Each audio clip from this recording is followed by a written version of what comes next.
Elden Ring was a game that I had a whole ton of fun with. It was a difficult yet rewarding experience and a game I hold in high regard. To my and many others' surprise, at the Game Awards 2024, a trailer was played unveiling the next game to don the Elden Ring title, Elden Ring Nightreign. I was actually really excited for Nightreign, as not only was it another Elden Ring game, but it was also a multiplayer-focused game, which meant that I could play with my brother and my friends that like the Soulsborne games. Well, we have now made it past the release of Elden Ring Nightreign, and I have been gobbling up this game since its release. So without further ado, join me as I give my first impressions of Elden Ring Nightreign.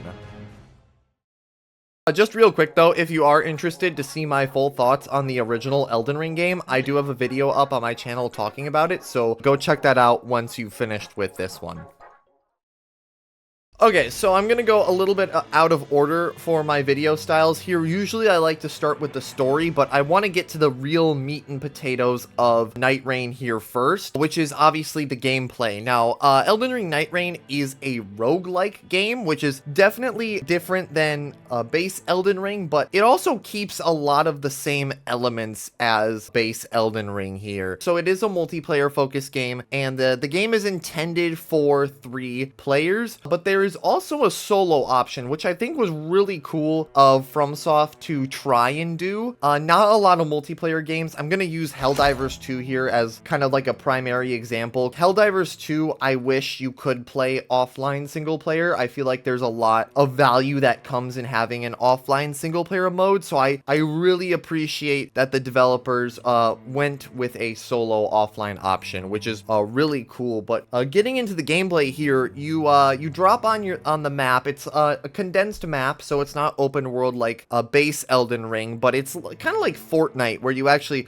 fly in on an eagle and drop onto the map, and each match is split into 3 days, and the goal within the first 2 days is to run around the map, collect weapons, kill enemies, level up with your runes and stuff at Sites of Grace, but while you're running around this map, there's like a Fortnite kind of storm here that like closes in on you in sections. Now, it's not as consistent as like Fortnite. There's like 3 phases of the storm. There's the normal one that you can run around the whole map, then it closes in a little bit more, and then you get to the final little circle at the end, which is where you fight the boss of the day. So each day has a dedicated boss. These are pretty tough actually, but on the 3rd day there is no exploration on day 3. After you beat the boss of day 2, you go up into these really cool like night wraith looking guys. They look kind of like Dementors from Harry Potter. You kind of go up in them, and that's where you fight one of the Night Lord bosses that you've selected for your like expedition, and that is what day 3 encompasses. And boy, let me tell you, these Night Lord bosses are like something crazy for difficulty. They spiced up the gameplay here by making your character fast, and the gameplay feels really fluid to play. They increased the player speed when you're dashing, and you can like do these kind of like wall climb jumps. But yeah, I really love the new controls that they added to make the character feel more fluid. Obviously, this game's a little more fast-paced than a normal Elden Ring, but it does still feel exactly like Elden Ring, which I love, because yeah, you can run around and jump around and stuff, but the main combat is still very much like it was in Elden Ring, which I really appreciated because I wrapped up Elden Ring a couple months ago as of recording this, so Elden Ring's gameplay is still very fresh in my mind, so I did kind of just get back in the groove of, oh, this is how Elden Ring plays, but now I can move really nice, which is really cool. One thing I do also love is the difficulty is extremely high. You're gonna get skill checked pretty hard in this game, especially playing solo. Now, I know they've made, as of recording this, they've patched it a little bit to adjust the difficulty of solo mode, but like, this game is pretty brutal, which I love, honestly. It's the whole thing the Souls franchise is known for, is difficulty. So I love that that's still present when you're doing trios and solo. One of the cool things that I did love about the gameplay is it is affected by the different characters that there are. There's a good portion of characters to pick from, and you can actually unlock some as well as you play, which is pretty cool. Each of the characters has their own little quirk. They have like their own special abilities and little traits about them. I main Wilder. He's kind of like the base knight guy. He's the most balanced, but what I really love about him is not only does he scale with strength, but he also has this cool like grappling hook ability, so you can grapple onto enemies like Attack on Titan, and that you can either like pull them towards you or like zoom off towards them, like for the bigger bosses and stuff, which I think is just really fun because it makes me feel like Levi from Attack on Titan. And then Wilder, he also has an ability where you like charge up this like bomb punch from your arm thing, and it's really cool. It does a ton of damage, so I really like Wilder. I've played around with a couple of the other characters, but none of them just really felt like my play style and how I like to play, so I just stick with Wilder. He's pretty sick. There's also some really sweet costumes you can unlock, and a couple of them are actually references to some of the Dark Souls games, so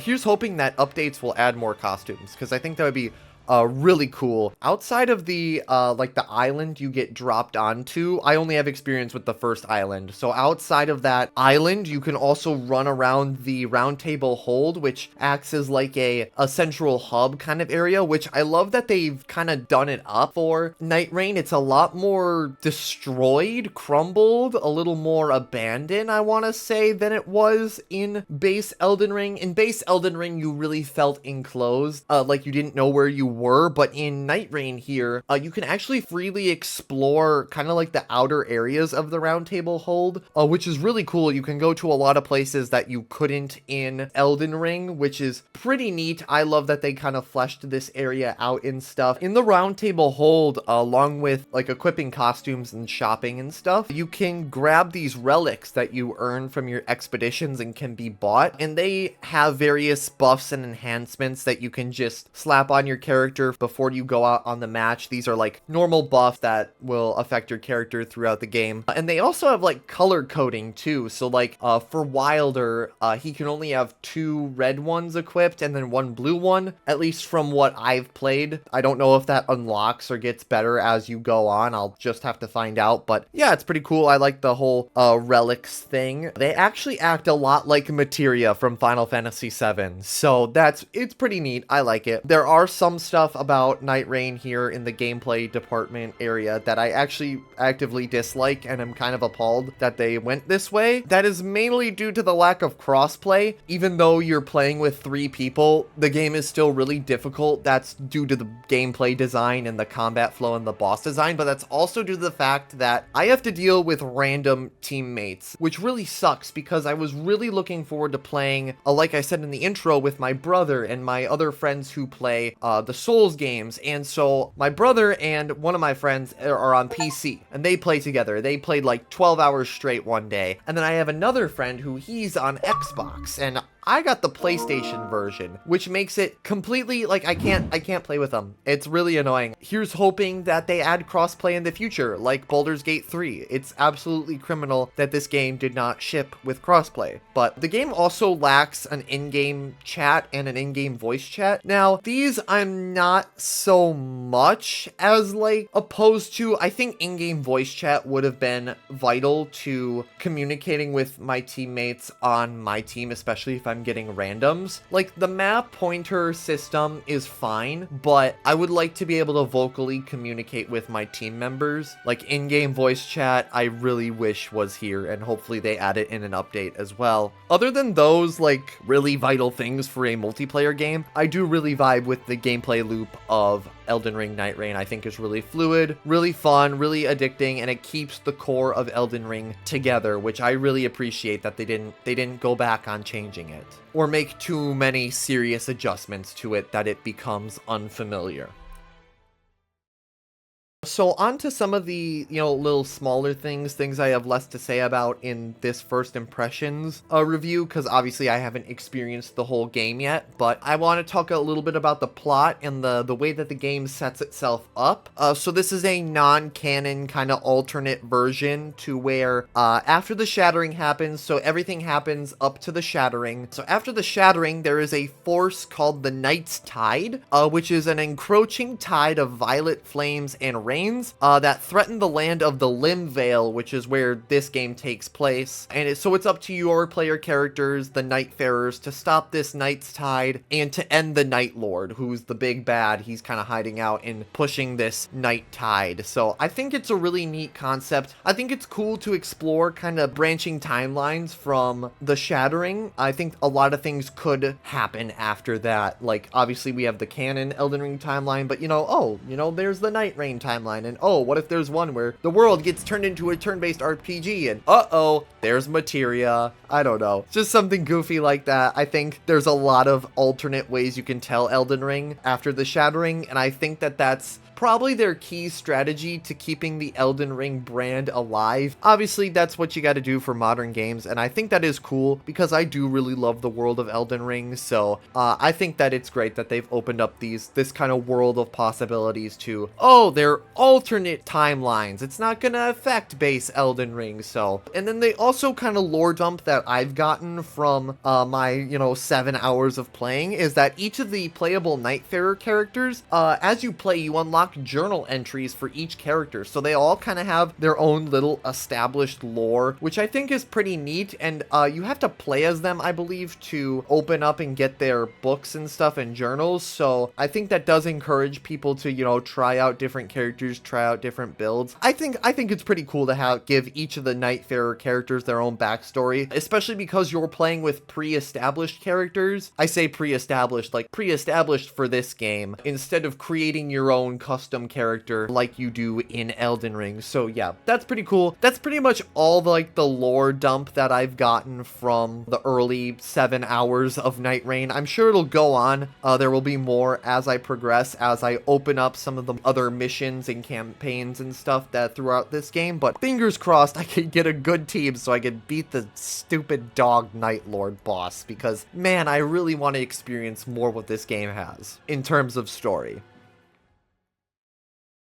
The other kind of minor part of this game that I want to talk about is the soundtrack. Now, Elden Ring's soundtrack is one that I adore. It's creepy, it's cool, it's got that heavy orchestra feel that I just absolutely love. And this game, Nightreign, the soundtrack definitely is on par with Elden Ring proper. I believe it's a lot of the same composers. I didn't think there was gonna be a musical shift in it, so I really do appreciate that the games are the same. There were some new tracks in Nightreign that really stuck out to me, and I'm not going to spend too much time dwelling on these, but I just really vibed with the Nightreign's main theme, at least the main menu title theme. I think it's really good. It sounds really cool and very intense. And then the Roundtable Hold actually got a new theme, which I love. The first one was like kind of creepy calm, whereas this new Roundtable Hold theme is definitely a lot more calm, which I really do appreciate, because the Roundtable Hold in this game is your place of sanctuary. You're chilling out here. This is the hub. You're,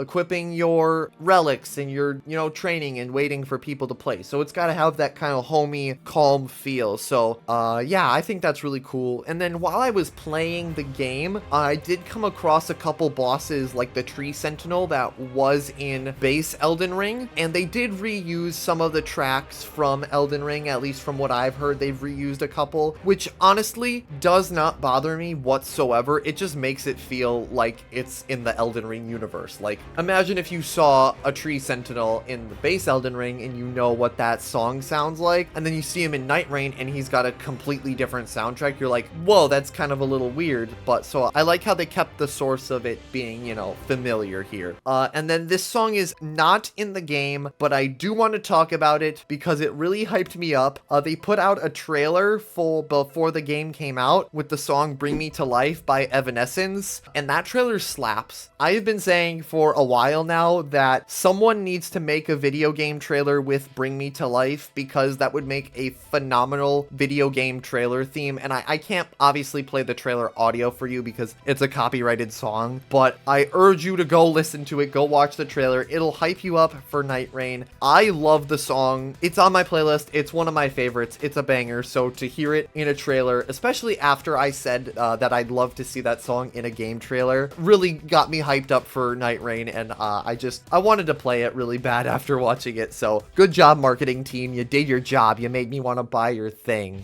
Woohoo.